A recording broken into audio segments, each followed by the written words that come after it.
Un largage de parachutistes historique, car il s'agit du tout dernier pour ce Transal de la base d'Orléans.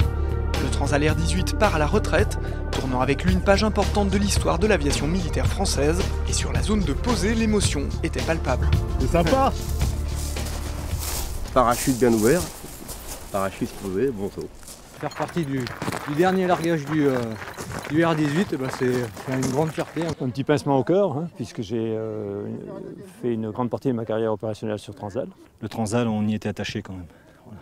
J'entretiens les Transals depuis que je suis rentrée dans l'armée de l'air, donc je tenais particulièrement à ce Transal, le R-18, qui va arrêter sa vie aujourd'hui. S'il y a tant d'émotions, c'est parce que c'est cet avion en particulier que l'armée de l'air a choisi pour être exposé au musée de l'air et de l'espace du Bourget. Avant de prendre l'air pour la dernière fois, les personnels de la base lui lancent un ultime salut. Durant 44 ans, il aura servi aux 4 coins du monde, accomplissant des missions de transport de matériel et de fret humanitaire. Aux commandes, le général Gannot, commandant la brigade aérienne d'appui et de projection. C'est le début d'une nouvelle vie pour cet avion et je pense qu'il en est fier. Parce que sinon il aurait servi de pièce détachée, donc il va faire une nouvelle vie dans de très bonnes mains.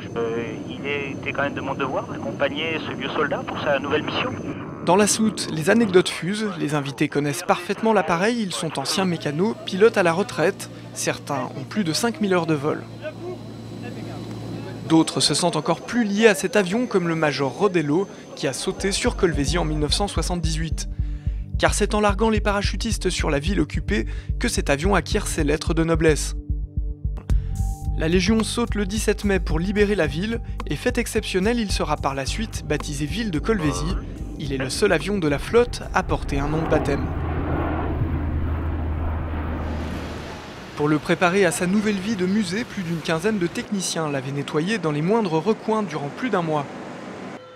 Ils l'ont entièrement frotté et poncé avant de poser une nouvelle couche de peinture, identique à celle que l'avion portait lors du largage de Colvézi.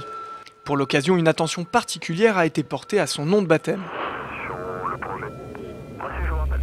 Retour en cabine pour la descente finale, la piste 03 du Bourget est en vue, dernier passage et dernier virage devant un public de passionnés.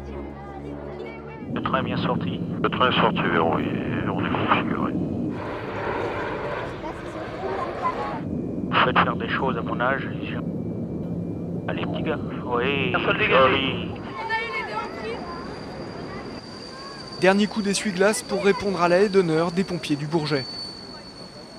Catherine, voilà, je te l'amène, comme je te l'avais promis. Merci beaucoup. Merci. C'est beau, hein? Je suis émue, j'y ai pensé plusieurs fois et j'ai été presque au bord des larmes en me disant mais c'est extraordinaire. Et on pense qu'on est sur un endroit tellement historique et j'ai aussi pensé à tous ceux qui l'ont fait avant. C'est vraiment la preuve que... Et si vous n'étiez pas sur le tarmac pour l'accueillir, vous pourrez désormais lui rendre visite au Bourget. Un repos bien mérité pour une machine qui compte plus de 22 000 heures de vol.